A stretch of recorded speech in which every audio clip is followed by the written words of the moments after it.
What's up, guys? Welcome to a brand new movie review. Today I'm discussing the highly anticipated Jurassic World 2: The Fallen Kingdom. I feel like I'm like the last person to see this film, and going in, I actually had some pretty high expectations. I love the first Jurassic Park. I really like Jurassic World. I find that film actually tons of fun and just really good charisma from the actors and just a good concept, you know? It's nice revisiting this world. And going in, I knew we weren't going to get the same magic as the first Jurassic Park gave us, as seeing the wonders of that world and whatnot. But, you know, it'd be nice to get it again. And Jurassic World 2 doesn't really do that for me. To be honest, it didn't. I'm actually very disappointed in the film. I won't go as far to say this is a horribly made film. It's not great, it's not bad, it's just fine or just good. It's a good film, it's fine at moments, but I think there's a lot of issues with this film that I had problems with, and the thing that's really disappointing to me is Bayona is a fantastic director. The guy's had two knockout of the parks. You know, you got The Impossible and A Monster Calls, and I was really looking forward to when they said that he's doing Jurassic Park 2. I was like, oh, damn, this is gonna be some emotion and stuff. And he doesn't have the emotional issues. He does put them in there, and they are nice touches, and they do add some depth to the dinosaurs in the story. But I think the big issue with this film is the script. The script's horrible. I did not enjoy the script. I didn't enjoy the story that they put in there. But the direction's great. It's just, you can totally tell the director is trying his best to do with what he has with the script. Whatever other director they could have gotten for this, I don't think would have done as great as a job Bayona does. I think the direction he does is what makes this film at least tolerable or at least watchable. The film's not bad. The film has great charismatic and chemistry from all of our main actors. No one really annoyed me this time around. I really liked each and every one of the cast members, especially the main cast. The new little girl's great. Chris Pratt's, of course, always fantastic and fun to watch on the screen. Bryce Dallas Howard is enjoyable in this film. I actually liked her a lot more in this film, and I just thought they brought something to her character that I was like, you know, that's nice. Like, I thought she was kind of annoying in the first one, but I did like the sensibilities they brought to her character, and I think a lot of that goes to how Bayona shot the film and directed it. Dear God, the villain of this film, you probably heard this in other reviews, the villain of this film is horrible. I hated the villain.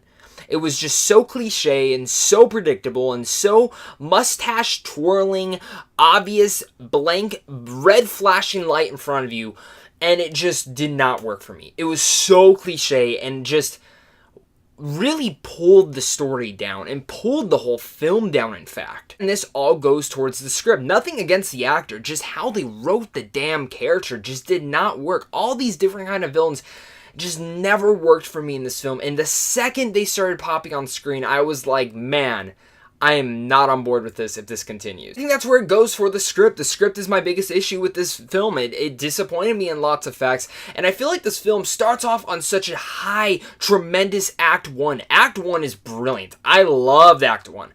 And then it gets in Act 2, kind of dives down a bit. Then it gets in Act 3, and it's getting up a little bit, and then it just ends. And I'm like, okay, cool. I will say, I liked how it ended. I think the way it ended sets up for a good third film in this franchise, and I'm curious to see what they do with that. Hopefully there's better writing on that one, because I think that was the main issue with this one again.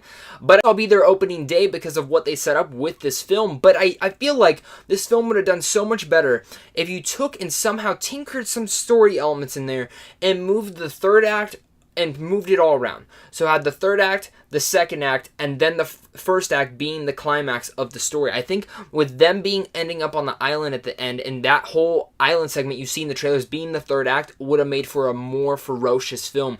Because the third act is exciting, but it feels like it's just getting you into the story. It doesn't have any high, tremendous heights or climaxes to it. It just kind of just goes and ends, and you know how it's gonna end. And yeah, it's Jurassic World 2: The Fallen Kingdom. Will say this though, I love the CGI in here. The CGI with the dinosaurs looks so much better than Jurassic World. And I thought maybe they used more practical effects. I'm not 100% sure on that, but I did certainly like each and every one of the practical effects and the CGI they used in this. It really stuck out to me that all the dinosaurs really looked real, and I appreciated that. Jurassic World 2: Fallen Kingdom. It's a fun, enjoyable film. It's just fine. It's just good. Nothing great. Nothing horrible. I enjoyed it for what it was. I shouldn't be saying that about a Jurassic Park movie. And again, I didn't expect the magic to come back. I just expected another good installment in this franchise after what Jurassic World set up. Yes, it goes in predictable routes. The villain's horrible, and the script's a mess. But our characters, our main actors really do hold it up for what the script is. Bayona does the best that he can directing this film. This is easily his worst film, but again, it's not a horrible film. The guy's still going to be able to work, and I think if he just had a better script, I think he would have been in better hands with this film. I mention that Jeff Goldblum's barely in this film. Like, come on. I need myself some more Jeff Goldblum. Don't just bring him back to just be in it for a couple minutes. I need myself some Jeff Goldblum. And I think it's kind of screwed that they kind of put him in the trailers because you expect for him to be more in it. I feel like it would have been more of a surprise not to have seen him in it. Like what they're setting up for the third film, I'm hoping they do better. I still recommend it if you're a Jurassic Park fan or you're anticipating the film. Maybe you'll feel different about me, so that's where we're going to talk about it down below in the comments. Of course, I'm going to give Jurassic World 2, The Fallen Kingdom, a C. Here's to hear what you guys' thoughts are on Jurassic World 2, The Fallen Kingdom is. So make sure to comment down below and tell me what your guys' thoughts are. Did you love it? Did you hate it?